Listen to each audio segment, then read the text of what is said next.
The confirmed cases have crossed 5 lakh. The world's biggest cities are shut. Stock markets are in free fall. The Wuhan virus has triggered an unprecedented crisis in human history. The sheer scale of it is unnerving. One virus has disrupted the whole world. And this leads us to a question.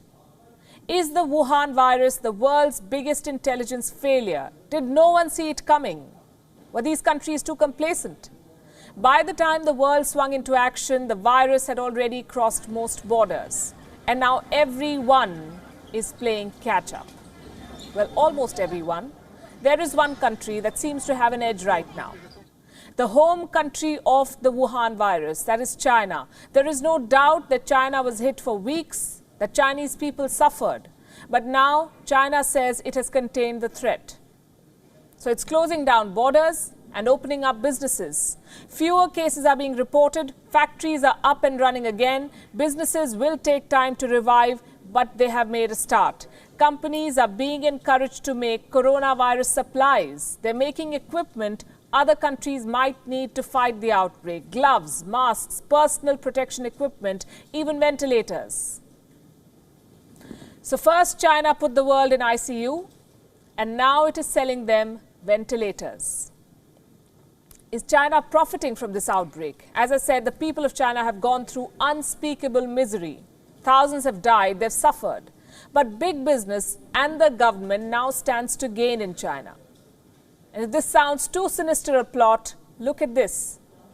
This is a book written in 1999, and this could offer clues into the Chinese mindset. It's called Unrestricted Warfare, China's Master Plan to Destroy America. It's a book on military strategy.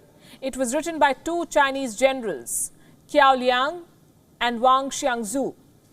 The book makes an argument. It says that China cannot defeat America in a direct military confrontation, but it can leverage its economic prowess to leave the Americans behind. Now, the book's assessment has some eerie similarities with the present situation. It is being quoted by conspiracy theorists. They claim that amid this coronavirus crisis, Beijing is executing its world domination plan. On this show, we do not go by conspiracy theories to make our assessments, so we set out to look for the facts. What we found was most interesting, and we have that for you tonight. Let's first talk about the situation in China. What is happening in China right now? Restaurants, zoos, even the Great Wall is open to tourists. Not foreign tourists, because they may bring back the virus, but the Chinese are out and about. As we say in television, they're moving towards normalcy. Restrictions are being lifted, factories are coming back online, businesses have resumed in many parts of China. At this rate, China's businesses will be up and running in a few weeks, not without government help. Like most countries, China too has announced a relief package to revive the economy. Communicated the figure of a totality of 344 billion US dollars in terms of mainly fiscal measures. First and foremost, we try to stabilize the Chinese economy, and with the measures we have started to take, with the return of the work of the workers and the resumption of productive activities by the factories across the country, I think the Chinese economy is coming back to life. Coming back to life. They have a plan, revive the economy. What does this tell you? While major countries are struggling, China is already making a head start. China also has an interesting pattern. Look at this map.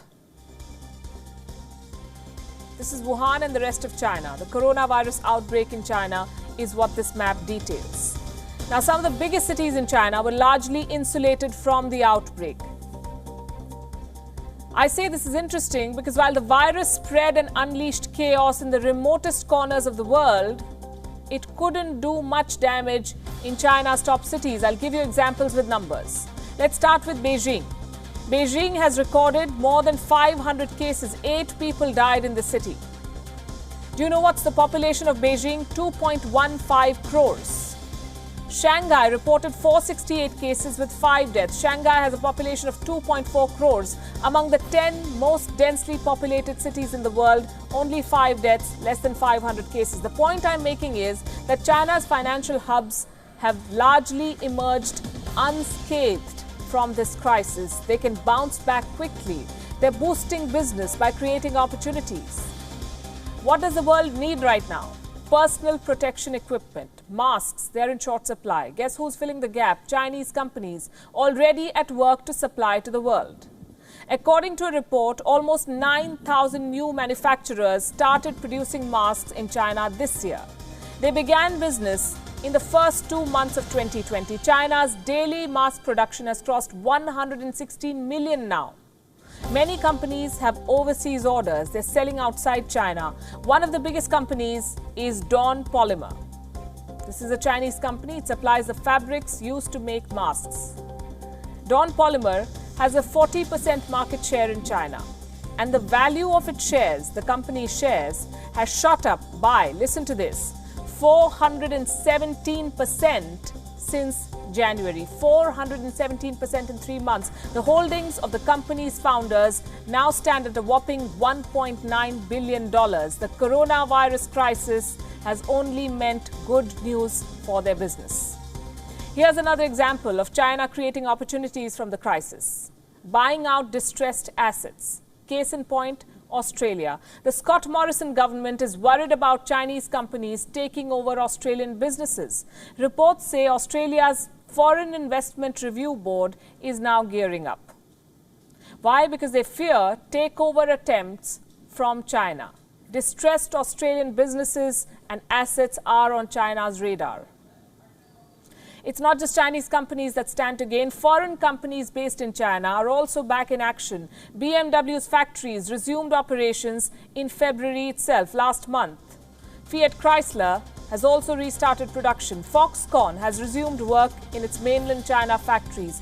Foxconn manufactures for leading tech giants like Apple and HP. Tesla's factory in China is back online too, reportedly with help from local authorities. Members of the Chinese government allegedly helped Tesla secure key supplies. The Chinese government is going the extra mile to make sure businesses resume operations. In Shanghai, most foreign businesses are back in action. All foreign-funded enterprises have resumed operation, with an 80% employee return rate and a 70% business resumption rate. The overall situation is steadily improving. So while it sounds crass to say that a company or a country profits from a pandemic, these are the bitter facts. China exported a virus to the world. Now the world is sick and China is selling them the balm. And while the world tries to heal, China is already up and running.